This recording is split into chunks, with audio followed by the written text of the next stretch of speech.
پیر کامل صلی اللہ علیہ وآلہ وسلم پارٹ 12۔ ہاشم مبین نے اس واقعے کو ذہن سے نہیں نکالا تھا۔ وہ ایک انتہائی محتاط طبیعت کے انسان تھے۔ وہ امامہ کے بارے میں پہلی بار اس وقت تشویش میں مبتلا ہوئے تھے جب اسکول میں تحریم کے ساتھ جھگڑے والا واقعہ پیش آیا تھا۔ اگرچہ وہ کوئی ایسا غیر معمولی واقعہ نہیں تھا، مگر اس واقعے کے بعد انہوں نے احتیاطی تدابیر کے طور پر امامہ کی نسبت اسجد کے ساتھ طے کر دی تھی۔ ان کا خیال تھا اس طرح اس کا ذہن ایک نئے رشتے کی جانب مبذول ہو جائے گا، اور اگر اس کے ذہن میں کوئی شبہ یا سوال پیدا ہوا بھی تو اس نئے تعلق کے بعد وہ اس بارے میں زیادہ تردد نہیں کرے گی۔ اس کا یہ خیال اور ان کا اندازہ بالکل صحیح ثابت ہوا تھا۔ امامہ کا ذہن واقعی تحریم کی طرف سے ہٹ گیا تھا۔ اسجد میں وہ پہلے بھی کچھ دلچسپی لیتی تھی، مگر اس تعلق کے قائم ہونے کے بعد اس دلچسپی میں اضافہ ہو گیا تھا۔ ہاشم نے اسے بہت مطمئن اور مگن دیکھا تھا۔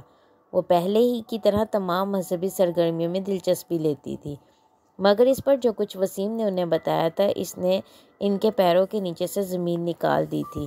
وہ فوری طور پر یہ نہیں جان سکے، مگر انہیں یہ ضرور علم ہو گیا کہ امامہ کے عقائد اور نظریات میں خاصی تبدیلی آ چکی تھی، اور یہ نہ صرف ان کے لیے بلکہ ان کے پورے خاندان کے لیے بڑی تشویشناک بات تھی۔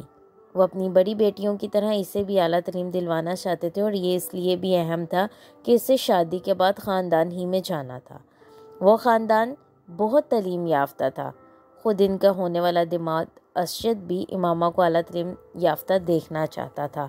ہاشم مبین کے لیے اس کی تعلیم کا سلسلہ منقطع کر کے اسے گھر بٹھا لینا آسان نہ تھا، کیونکہ اس صورت میں اسے اعظم مبین کو اس کی وجہ بتانی پڑتی، اور امامہ سے سخت ناراض ہونے کے باوجود وہ نہیں چاہتے تھے کہ اعظم مبین اور ان کا خاندان امامہ کے اس بدلے ہوئے عقائد کے بارے میں جان کر برگشتہ اور بدظن ہوں، اور پھر شادی کے بعد وحشت کے ساتھ بری زندگی گزارے۔ انہوں نے ایک طرف اپنے گھر والوں کو اس بات کو راز رکھنے کی تاکید کی، تو دوسری طرف امامہ کی منت سماجت پر اسے اپنی تعلیم جاری رکھنے کی بھی اجازت دے دی۔ امامہ صبیحہ کے لیکچر اٹینڈ کرنے اور اس کے ہاں جانے یا جلال سے ملنے کے معاملے میں اس قدر محتاط تھی کہ اس کا یہ میل جو ان لوگوں کی نظروں میں نہیں آ سکا۔ شاید اس کی ایک وجہ یہ بھی تھی کہ وہ جویریہ اور رابعہ کو بھی ہر چیز کے بارے میں اندھیرے میں رکھے ہوئے تھی، ورنہ اس کے بارے میں ضرور کوئی نہ کوئی خبر ادھر ادھر گردش کرتی اور ہاشم مبین تک پہنچ جاتی، مگر ایسا نہیں ہوا۔ ہاشم مبین اس کی طرف سے مطمئن ہو گئے تھے، مگر امامہ کے اندر آنے والی ان تبدیلیوں نے انہیں تشویش میں مبتلا کر دیا تھا۔ ان کے دماغ میں جو واحد حل آیا تھا وہ اس کی شادی تھی۔ ان کا خیال تھا کہ اس کی شادی کر دینے سے کم وہ خود امامہ کی ذمہ داری سے مکمل طور پر آزاد ہو جائیں گے۔ یہی وجہ تھی کہ انہوں نے اس طرح اچانک اس کی شادی کا فیصلہ کر لیا تھا۔ جلال میرے پیرنٹس اسجد سے میری شادی کر دینا چاہتے ہیں۔ لاہور آنے کے بعد امامہ نے سب سے پہلے جلال سے ملاقات کی تھی۔ مگر تم تو کہہ رہی تھیں کہ وہ تمہاری ہاؤس جب تک تمہاری شادی نہیں کریں گے، جلال نے کہا۔ وہ ایسا ہی کرتے تھے اور کہتے بھی تھے، مگر اب وہ کہتے ہیں کہ میں اپنی تعلیم شادی کے بعد بھی جاری رکھ سکتی ہوں۔ اسجد لاہور میں گھر لے لے گا تو میں زیادہ آسانی سے اپنی تعلیم مکمل کر سکوں گی۔ جلال اس کے چہرے سے اس کی پریشانی کا اندازہ کر سکتا تھا۔ جلال بھی ایک دم فکر مند ہو گیا۔ جلال، میں اسجد سے شادی نہیں کر سکتی، میں کسی صورت اسجد سے شادی نہیں کر سکتی، وہ بڑبڑائی۔ پھر تم اپنے پیرنٹس کو صاف صاف بتا دو، جلال نے یک دم کسی فیصلے پر پہنچتے ہوئے کہا۔ کیا بتا دوں؟ یہی کہ تم مجھ سے شادی کرنا چاہتی ہو۔ آپ کو اندازہ نہیں ہے کہ وہ کس طرح ریئیکٹ کریں گے۔ مجھے انہیں پھر سب کچھ ہی بتانا پڑے گا۔ وہ بات کرتے کرتے کچھ سوچنے لگی۔ جلال، اب اپنے پیرنٹس سے میرے سلسلے میں بات کریں، آپ انہیں میرے بارے میں بتائیں۔ اگر میرے پیرنٹس نے مجھ پر اور دباؤ ڈالا تو پھر مجھے اپنا گھر چھوڑنا پڑے گا، پھر مجھے آپ کی مدد کی ضرورت ہوگی۔ امامہ، میں اپنے پیرنٹس سے بات کروں گا، وہ رضامند ہو جائیں گے، میں جانتا ہوں میں انہیں منا سکتا ہوں، جلال نے اسے یقین دلایا۔ پوری گفتگو کے دوران پہلی بار امامہ کے چہرے پر مسکراہٹ ابھری۔ اگلے چند ہفتے وہ اپنے پیپرز کے سلسلے میں مصروف رہی۔ جلال سے بات نہ ہو سکی۔ آخری پیپر والے دن وسیم اسے لینے کے لیے لاہور آ گیا تھا۔ وہ اسے وہاں یوں دیکھ کر حیران رہ گئی۔ وسیم، میں ابھی تو نہیں جا سکتی، آج تو میں پیپرز سے فارغ ہوئی ہوں، مجھے ابھی یہاں کچھ کام ہے، میں کام تک یہیں رکوں گا۔ تم آسانی سے اپنے کام کر لو، ہم کل چلے جائیں گے۔ اپنے دوست کے ہاں ٹھہر جاتا ہوں، جب تک تم اپنے کام نپٹا لو پھر ہم اکٹھے یہاں سے روانہ ہوں گے۔ وسیم نے اس کے لیے مدافعت کا آخری راستہ بھی بند کر دیا۔ میں چلتی ہوں تمہارے ساتھ، امامہ نے کچھ بے دلی سے فیصلہ کرتے ہوئے کہا۔ اسے اندازہ تھا کہ وسیم اسے ساتھ لے کر ہی جائے گا۔ تم اپنی چیزیں پیک کر لو، اب تم ساری چھٹیاں وہاں گزار کر ہی آنا، اسے واپس مڑتے دیکھ کر وسیم نے کہا۔ اس نے سر ہلا دیا، مگر اس کا اپنی تمام چیزیں پیک کرنے یا اسلام آباد میں ساری چھٹیاں گزارنے کا کوئی ارادہ نہیں تھا۔ اس نے طے کیا تھا کہ وہ چند دن وہاں گزار کر کسی نہ کسی بہانے سے واپس لاہور آ جائے گی، اور یہی اس کی غلط فہمی تھی۔ رات کے کھانے پر وہ سب لوگ کھانے کی ٹیبل پر موجود تھے اور سب خوش گپیوں میں مصروف تھے۔ پیپر کیسے ہوئے تمہارے؟ ہاشم مبین نے کھانا کھاتے ہوئے اس سے پوچھا۔ بہت اچھے ہوئے، ہمیشہ کی طرح، اس نے چاول کا چمچہ منہ سے ڈالتے ہوئے کہا۔ ویری گڈ، چلو کم از کم پیپرز کی ٹینشن تو ختم ہوئی، اب تم کل سے اپنی شاپنگ شروع کر دو۔ امامہ نے حیرانی سے انہیں دیکھا۔ شاپنگ؟ کیسی شاپنگ؟ فرنیچر کی اور جیولرز کے پاس پہلے چلے جانا تم لوگ، باقی چیزیں تو آہستہ آہستہ ہوتی رہیں گی۔ ہاشم مبین نے اس کے سوال کا جواب دینے کے بجائے اس بار اپنی بیوی سے کہا۔ بابا مگر کس لیے؟ امامہ نے ایک بار پھر پوچھا۔ تمہاری امی نے بتایا نہیں تمہیں کہ ہم نے تمہاری شادی کی تاریخ طے کر دی ہے؟ امامہ کے ہاتھ سے چمچ چھوٹ کر پلیٹ میں جا گرا۔ ایک لمحے میں اس کا رنگ فک ہو گیا۔ میری شادی کی تاریخ؟ اس نے بے چینی سے باری بار سلمیٰ اور ہاشم مبین کو دیکھا، جو اس کے تاثرات پر حیران نظر آ رہے تھے۔ ہاں تمہاری شادی کی تاریخ، ہاشم مبین نے کہا۔ یہ آپ کیسے کر سکتے ہیں؟ مجھ سے پوچھے بغیر، مجھے بتائے بغیر؟ ہونک چہرے کے ساتھ انہیں دیکھ کر امامہ کہہ رہی تھی۔ تم سے پچھلی دفعہ بات ہوئی تھی اس سلسلے میں۔ ہاشم مبین یکدم سنجیدہ ہو گئے۔ اور میں نے انکار کر دیا تھا۔ ہاشم مبین نے اسے بات مکمل نہیں کرنے دی۔ میں نے تمہیں بتا دیا تھا کہ مجھے تمہارے انکار کی کوئی پرواہ نہیں ہے۔ میں ارشد کے گھر والوں سے بات کر چکا ہوں، ہاشم مبین نے تیز آواز میں کہا۔ ڈائننگ ٹیبل پر یکدم گہری خاموشی چھا گئی تھی، کوئی بھی کھانا نہیں کھا رہا تھا۔ امامہ یکدم اپنی کرسی سے کھڑی ہو گئی۔ آئی ایم سوری بابا، مگر میں ارشد سے ابھی شادی نہیں کر سکتی۔ آپ نے یہ شادی طے کی ہے، آپ ان سے بات کر کے اسے ملتوی کر دیں، ورنہ میں خود ان سے بات کر لوں گی۔ ہاشم مبین کا چہرہ سرخ ہو گیا۔ تم ارشد سے شادی کرو گی اور اسی تاریخ کو جو میں نے طے کی ہے، تم نے سنا؟ وہ بے اختیار چلائے۔ اٹس ناٹ فیئر، امامہ نے بڑھائی ہوئی آواز میں کہا۔ تم اب مجھے یہ بتاؤ گی کہ کیا فیئر ہے اور کیا نہیں؟ تم بتاؤ گی مجھے؟ ہاشم مبین کو اس کی بات پر اور غصہ آیا۔ پاپا، جب میں نے آپ سے کہا تھا کہ مجھے ابھی شادی نہیں کرنی تو آپ زبردستی کیوں کر رہے ہیں میرے ساتھ؟ امامہ بے اختیار رونے لگی۔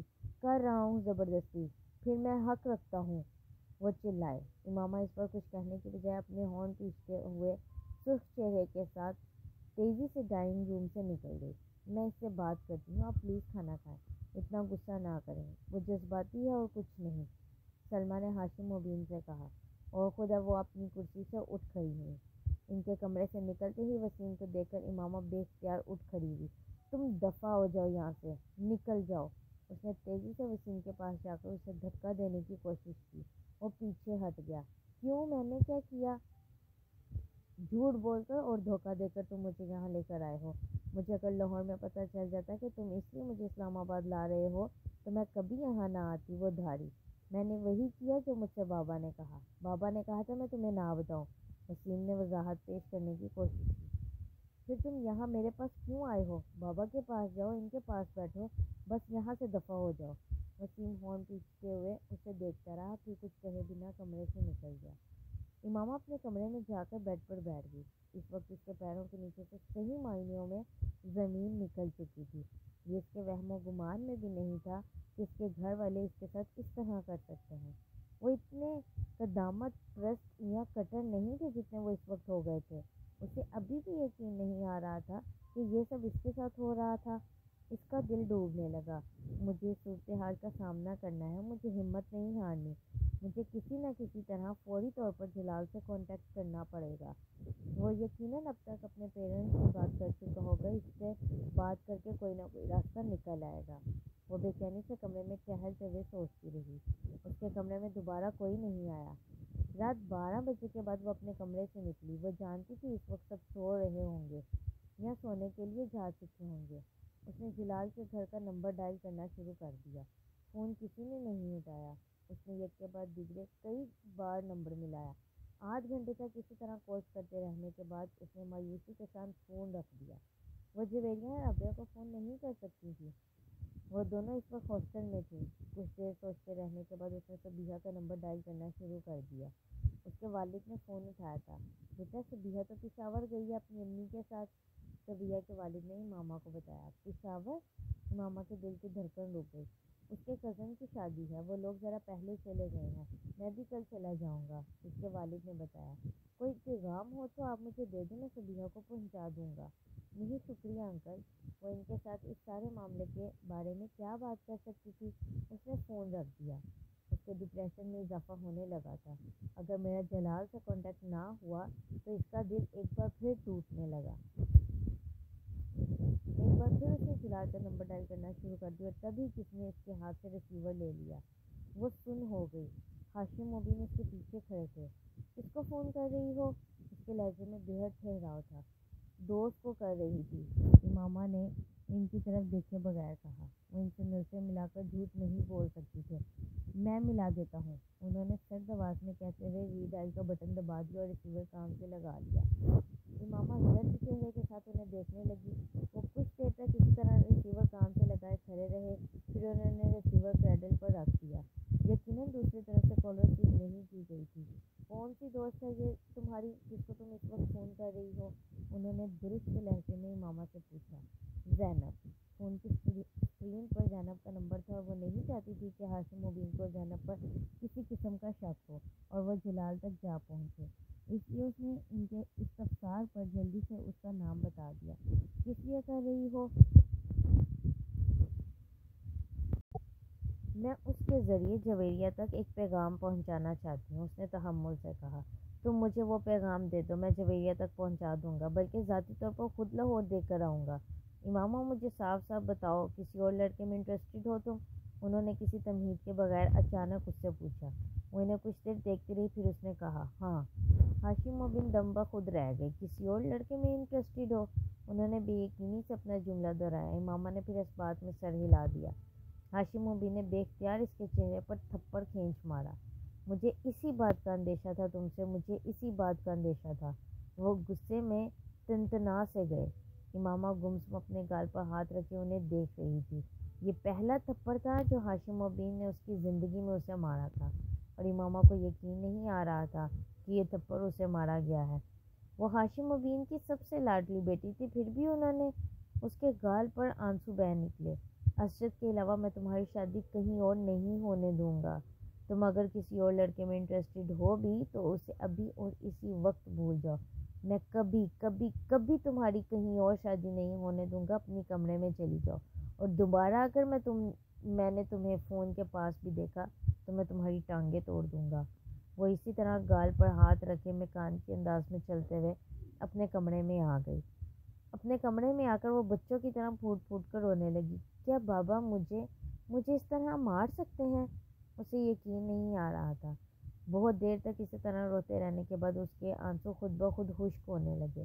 وہ اٹھ کر اضطراب کے عالم میں اپنے کمرے کی کھڑکی کی طرف آ گئی اور خالی الذہنی کے عالم میں بند کھڑکیوں کے شیشوں سے باہر دیکھنے لگی۔ نیچے اس کے گھر کا لان نظر آ رہا تھا جو نیم تاریک تھا، اور پھر لاشعوری طور پر اس کی نظر دوسرے گھر پر پڑی۔ وہ سلار کا گھر تھا۔ اس کا کمرہ نچلی منزل پر تھا۔ دور سے کچھ بھی واضح نہیں ہو رہا تھا۔ اس کے باوجود وہ اس گھر میں ایک دفعہ جانے کے بعد اس کی لوکیشن اور کمرے میں پھرنے والے کے حلیے اور جسامت سے اندازہ لگا سکتی تھی کہ وہ سلار کے علاوہ اور کوئی نہیں ہو سکتا۔ اس کے ذہن میں ایک جھماکہ ہوا۔ ہاں، یہ شخص میری مدد کر سکتا ہے۔ اگر میں اسے ساری صورتحال بتاؤں اور اس سے کہوں کہ لاہور جا کر جلال سے رابطہ کرے تو میرا مسئلہ حل ہو سکتا ہے، مگر اس سے رابطہ کیسے؟ اس کے ذہن میں یکدم اس کی گاڑی کے پیچھے شیشے پر لکھا ہوا اس کا موبائل نمبر اور نام یاد آیا۔ اس نے ذہن میں موبائل نمبر کو دہرایا۔ اسے کوئی دقت نہیں ہوئی۔ کاغذ کا ایک ٹکڑا لے کر اس نے احتیاطی طور پر اس کا نمبر لکھ لیا۔ 3 بجے کے قریب وہ آہستہ آہستہ ایک بار پھر لاؤنج میں آ گئی اور اس نے وہ نمبر ڈائل کرنا شروع کر دیا۔ سلار نے نیند میں اپنے موبائل کی بیپ سنی تھی۔ جب لگاتار موبائل بجتا رہا تو اس نے آنکھیں کھول دی اور قدرے ناگواری کے عالم میں بیڈ سائڈ ٹیبل کو ٹٹولتے ہوئے موبائل اٹھایا۔ ہیلو، امامہ نے سلار کی آواز پہچان لی تھی۔ وہ فوری طور پر کچھ نہیں بول سکی۔ ہیلو، اس کی خوابدیدہ آواز دوبارہ سنائی دی۔ سلار، اس نے اس کا نام لیا۔ بول رہا ہوں، اس نے اسی خوابدیدہ آواز میں کہا۔ میں امامہ بول رہی ہوں۔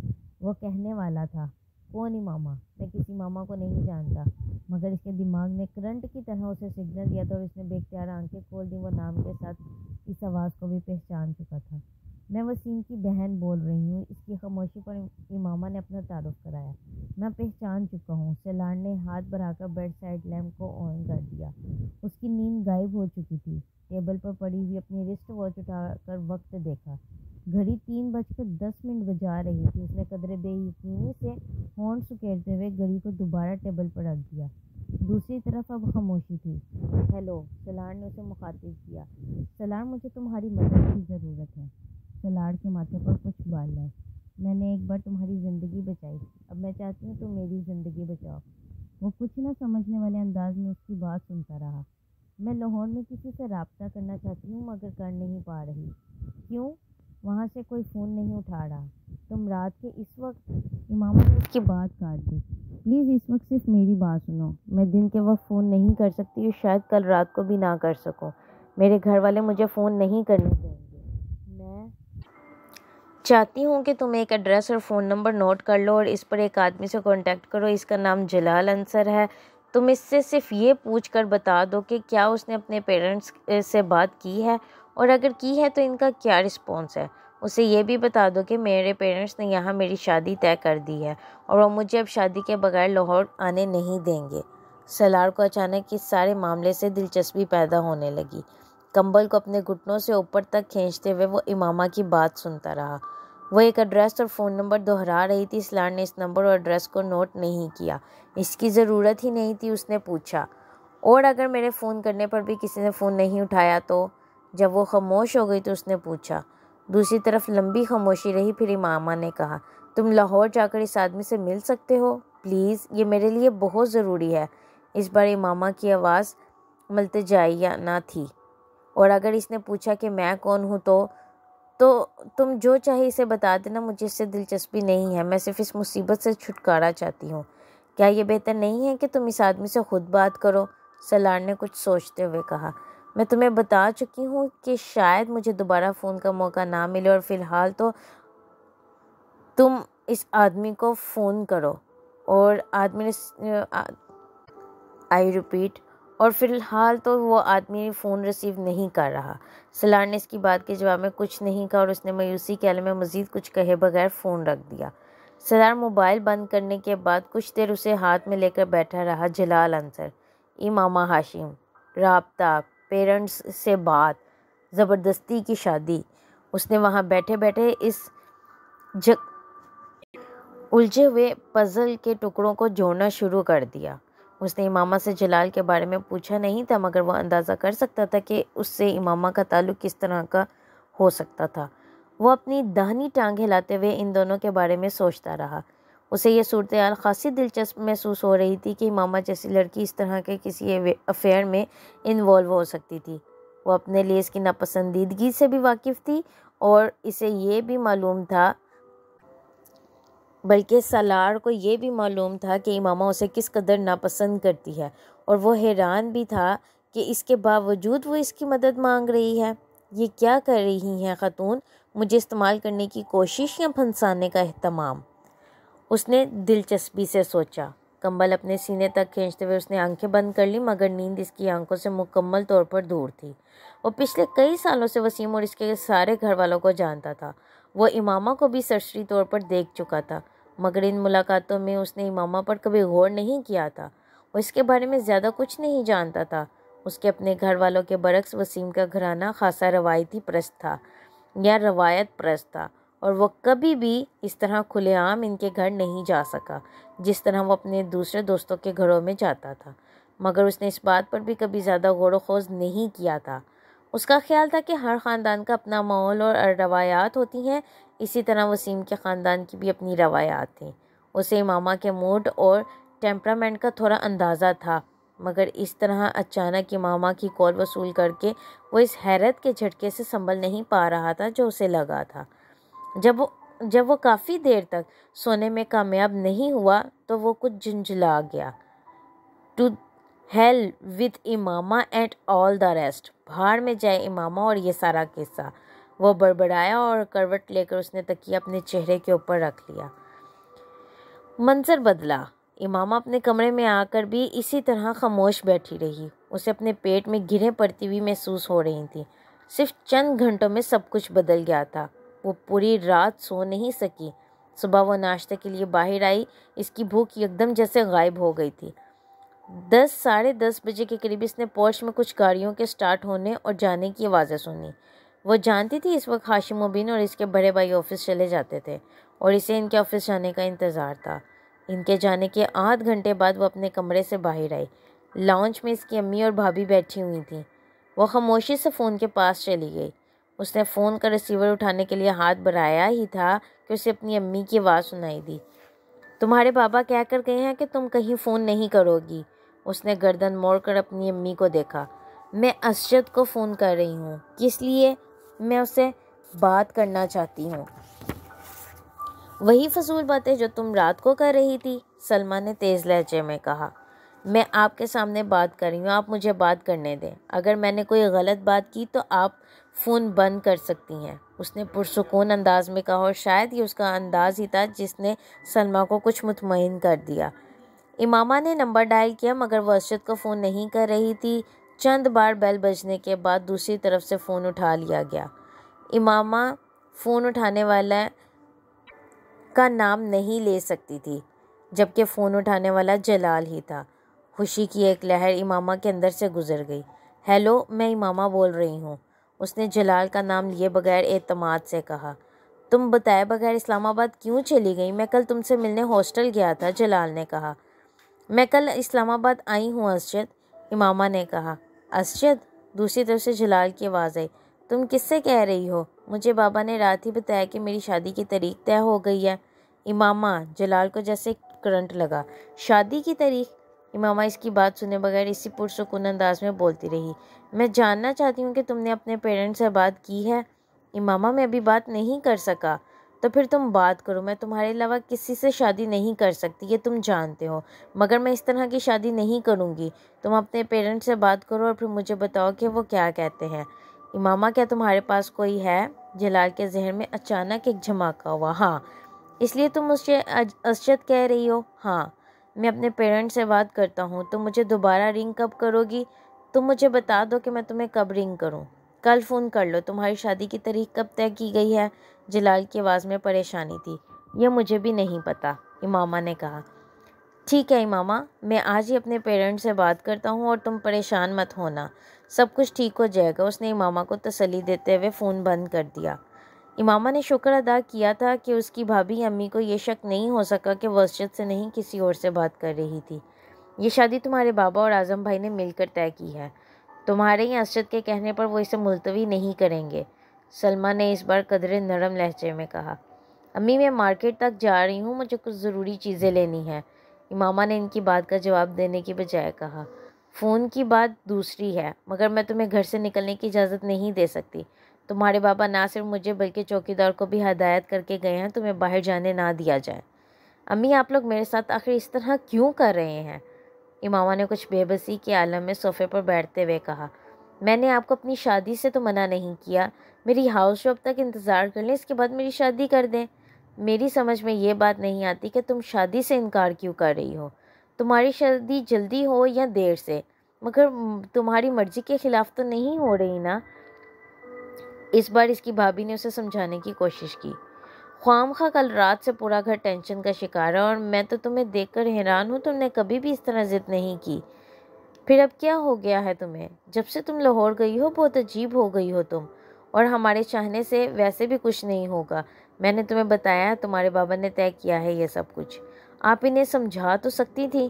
امامہ نے سلمیٰ کی بات پر احتجاج کیا۔ کس بات پر؟ سمجھاتی تو تب اگر مجھے کوئی بات قابل اعتراض لگتی، اور مجھے کوئی بات قابل اعتراض نہیں لگی، سلمیٰ نے بڑے آرام سے کہا۔ امامہ غصے کے عالم میں وہاں سے اٹھ کر اپنے کمرے میں آ گئی۔ جاری ہے۔ ناول کا اگلا حصہ سننے کے لیے چینل کو لائک اور سبسکرائب کرنا مت بھولیں۔ شکریہ۔